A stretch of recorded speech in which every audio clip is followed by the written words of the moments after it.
government, then how you expect from me that I should have the confidence on this government?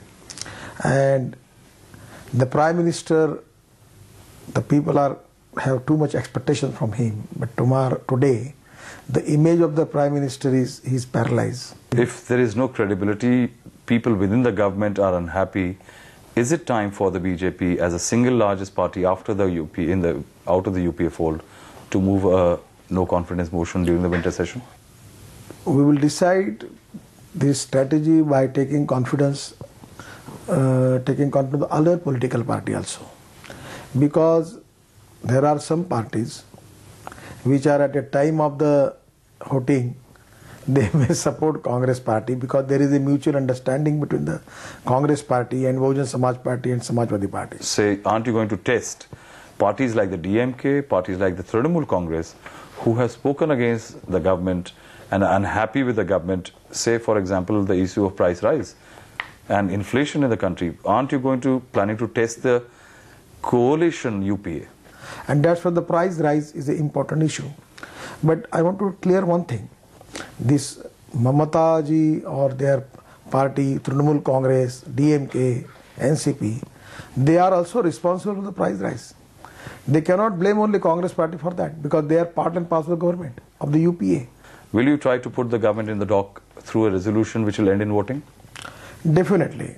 We are going to raise this price rise issue, the corruption scandals, the black money issue, regarding three important issues. First is price rise, corruption, and the black money in the foreign banks. And regarding the future strategy about the no confidence motion, other thing, our leader will take NDA partner into confidence. No, I'm not asking whether you're moving around. Is it a possibility?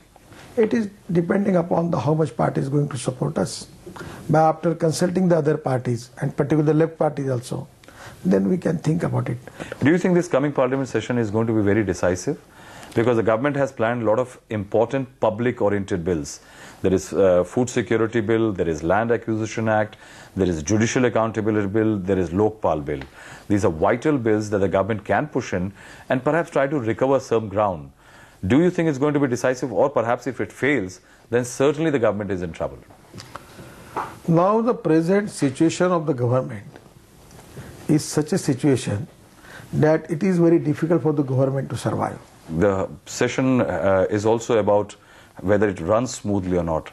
The BJP has already talked to Mr. Pranab Mukherjee, the manner in which the PAC has been functioning, the CAG is being questioned, and how Mr. Murali Manohar Joshi also wrote to Mr. Pranab Mukherjee that the conduct of several Congress members within the PAC has been disruptive. Will this have an impact on the session of Parliament? Will you members? Rahul, one thing is very unfortunate. In the PAC, the way in which the UPA members behave, it's really shameful for the democracy. I feel that let us Congress Party, UPA, and the Speaker of the Parliament, they should take the cognizance of it. We do not disturb the Parliament, but we want to raise this issue. But in case the government does not accept a lot of your demands for discussion, debates and other things, then? Democratic ways, we have to fight for that. There's also the scandals. And the scandals, which one of the principal scandals is the 2G spectrum allocation, in which over the last few months there have been revelations about what the role of Prime Minister's office was, and also the role of the then Finance Ministry. It's a comment from the Supreme Court that at that time, if the Prime Minister decides and he takes the preventive measure for that, he should avoid that 2G spectrum scandal. But the fact is that he has not taken the decision at that time. And that's why the Finance Minister at that time, Chidambaram, is also responsible. He is the part of the decision. Already about Chidambaram, we have raised this issue many times. We are asking resignation. But you have not asked for the Prime Minister to resign. First of all, now it is the time, 100%. The position is so awkward. Such a awkward position for the Prime Minister that I feel that this is the time for him, that it will not be appreciated that he is continuing his post.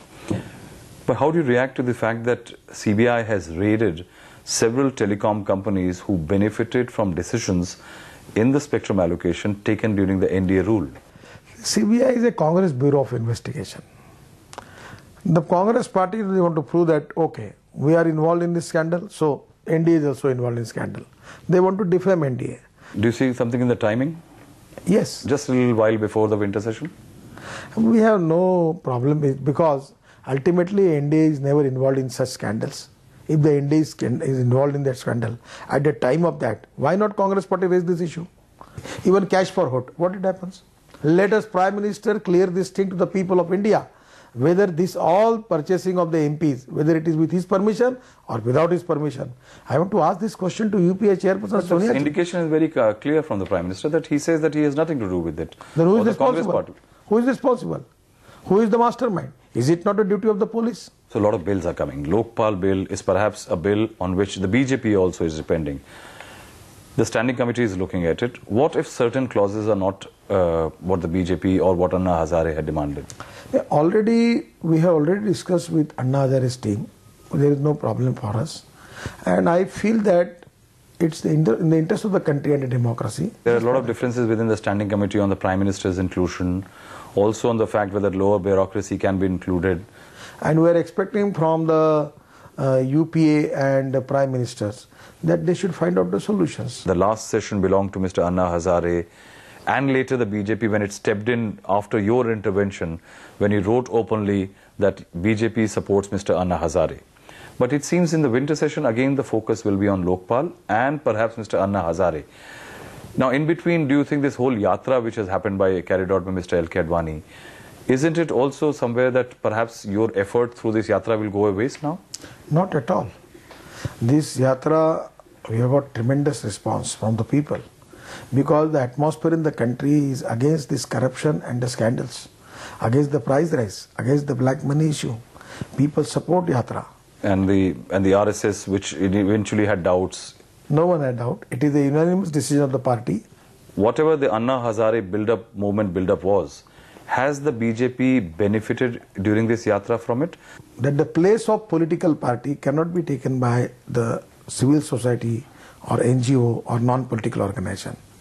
And the place of non-political party, NGO or civil society cannot be taken by the political party. See, you are a political party, you are not doing it for charity. So once Mr. Anna Hazare moved out and then Mr. Advani went on a yatra, do you think that Anna Hazare's movement has benefited through some kind of mobilization for the party also? Before Anna, the BJP start the agitation against corruption. We exposed it to Commonwealth Games corruption.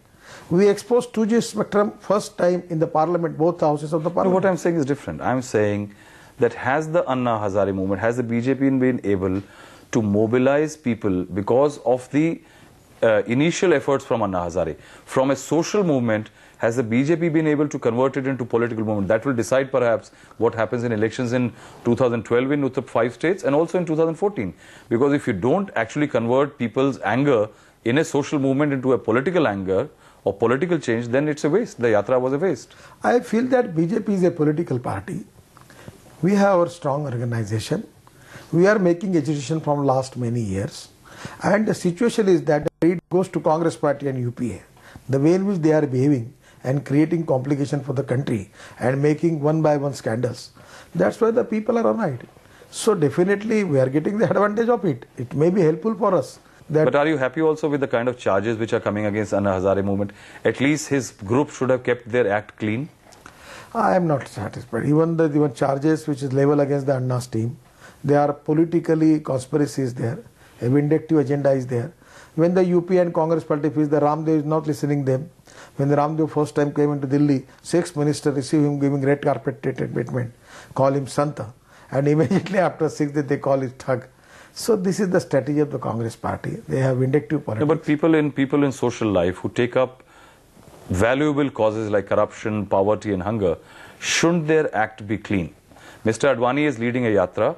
Perhaps the BJP is always saying that our leader faces no charges.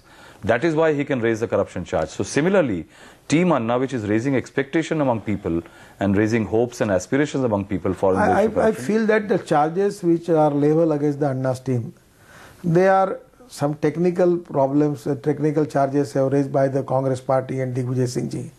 I feel that as for the integrity of the Anna's team is concerned, I feel that they are honest people. They have great contribution against the war against corruption.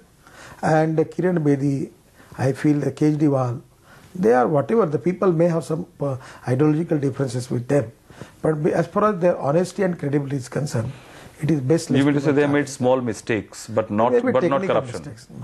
No one called them corrupt. If you're saying that the government is in disarray, Manmohan Singh should resign, has no right to rule, are you ready for elections? Are you ready for a situation where there could be a crisis and you might be heading towards election? First of all, in the democracy, this government is elected for the 5 years.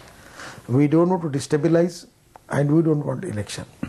But the survival of the government is not our responsibility. It is the responsibility. But are you ready for elections if they are held suddenly in between? At any time, if elections are there, we have no problem. We will fight elections. You think that now there was a hesitation 1 year back. Now you think you will be completing 2 years. Now you think, now you're feeling party differences, several other factors have been taken care of. Now there is no problem. Are you prepared? We are prepared. And I am confident that if the elections are there, I am very much confident that we will get more than 200 seats. Is it a possibility, elections? I don't know. The Congress party and UPA, they have to decide about it. Mr. Nitin Gadkari recently announced that he is going to contest an election as a Lok Sabha candidate, perhaps for a convenience because he's the president of the party. He wants to be elected, wants to spend more time in Delhi, but perhaps there is also talk about how he has added to the prime ministerial race within the BJP, perhaps